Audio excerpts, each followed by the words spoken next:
got to be honest, I'm really enjoying the number of new, exciting electric vehicles hitting the market this year.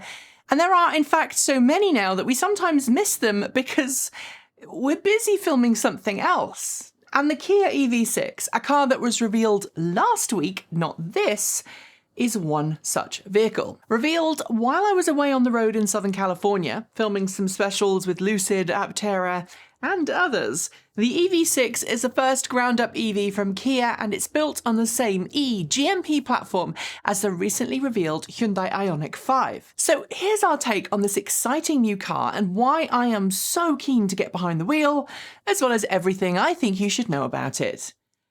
I can't not start with the design. The EV-6 is technically a compact crossover SUV, but honestly its design language is less SUV and more sports car. It's got a bonnet, or hood, that reminds me a lot of the Ford Mustang Mach-E we've got on press loan right now, and its angular headlights ringed with LED daytime runners give it an aggressive stance. Front and centre, of course, is that new Kia badge, redesigned for a new electric age, while the rear of the car has a sloping tailgate that's now quickly becoming the norm for all new performance crossover SUV EVs. Just like the Mustang Mach-E I mentioned earlier, the EV-6 has a classic sports car stance with a noticeable curve in its waistline just above the wheel arches, and because it's an EV, the door handles fit flush with the car for reduced aerodynamic drag. In its official press release announcing the car, Kia says that the EV-6 was designed using the new Kia design philosophy called Opposites United. But honestly, I think the most important thing here is that the Kia EV-6 doesn't look like a car that's primary purpose is to reduce emissions and help Kia drive towards a more sustainable future. No, this car looks like a sporty, desirable drive that people will actually want to own. And in an industry which has, for many years, seen automakers make duddy and boring electric cars, the more exciting and engaging designs we can get, the better. Inside, the Kia EV-6 features a pretty minimalist design with plenty of recycled materials making up interior content, including what has become a standard for the auto industry, fabric made from recycled plastic bottles. There's a no-nonsense digital dashboard blending into a centre touchscreen display. It is actually made up of twin 12-inch curved displays with thin film panel tech, which frankly makes the interior already feel fun, futuristic and larger than it would if it was an older, thicker display. There aren't a whole lot of buttons either, suggesting Kia is following the increasingly common practice of utilising software buttons on screen, which of course lays the groundwork for over-the-air software updates and UI changes down the road. For the driver, there's also an augmented reality head-up display system which can be customised to include details about the EV-6 standard advanced driver assistance system, speedometer and turn-by-turn navigation.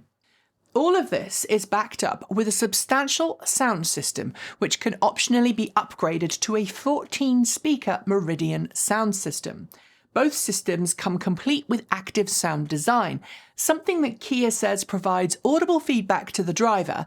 Think fake engine noises, and that again reminds me of the various operational modes and noises that the Ford Mustang Mach-E can produce. Before I get to driving specs, let's touch on the luggage capacity. Like the Hyundai Ioniq 5, the Kia EV-6 will gain a front trunk in addition to the 520 litres or 18.36 cubic feet of rear cargo space, which goes up to an astonishing 1,300 litres or 45.9 cubic feet with the rear seats folded. But also, like the Ioniq 5, how much space you're going to get up front will depend on where you live. In North America, thanks I think to the ban on SK Innovation selling batteries in the US, there's actually less cargo space up front for North American customers, who will have to be content with 20 litres or 0.7 cubic feet, regardless of their choice of drivetrain. Outside of North America, however, the two-wheel drive variant gets 52 litres up front, which is 1.8 cubic feet, a substantially larger amount of space. Which brings me to the battery pack and drivetrain options. Just like the Ioniq 5, you can opt for rear or all-wheel drive variants with a choice of standard 58 kWh or 77.4 kWh battery packs. The entry-level two-wheel drive EV-6 boasts 125 kilowatts from its rear-wheel drivetrain, while the range-topping all-wheel drive EV6 GT Long Range produces 430 kilowatts at the wheels, something that of course is responsible for its 3.5-second sprint time. Sadly, Kia hasn't given us full range specifications yet, which usually means there's still some tweaking and final tests to go through. But it does hint its most efficient model will offer in excess of 510 kilometres on the WLTP test cycle, which is equivalent to 317 miles. But perhaps the most exciting thing is the time it takes to refuel. Because the EV6 uses the eGMP platform, it's got the capability to charge from both 400-volt CCS charging stations and 800-volt CCS charging stations. The latter makes it possible to charge from 10% to 80% full in just 18 minutes in ideal conditions, or to add 100 kilometres, 62 miles, in just 4.5 minutes, again, in ideal situations. That's both bonkers and also incredibly important for anyone who has held off on buying an EV right now because of fears they'll be stuck for hours waiting for their car to recharge. Sure, a full charge will take a little longer, but as is usually the case in the real world, we don't usually need a full charge to get us through a day. For most applications, even unexpected longer trips, just a few minutes at a DC quick charger at that power level really will be enough until you can get to an overnight charging stop. As to driving modes, Kia says single pedal driving will be an option, as well as a more traditional driving mode for those who prefer to use the accelerator and brake pedal independently. And of course, you'll be able to dial in how much regenerative braking you need. If you're excited at this point, I think you should be, but there is more goodness to come. Unlike so many cars in the segment, Kia has confirmed that the EV6 will be built to tow. I cannot imagine many people towing with the GT variants, but nevertheless, all cars can tow up to 1,600 kilos, or 3,500 pounds. That's more than many other electric cars on the market and cements the EV6 as a great all-rounder for a first-time customer. But just like the Ioniq 5, I think another real killer feature for the EV6 is its ability to provide up to 3.6 kilowatts of power through its vehicle-to-load function.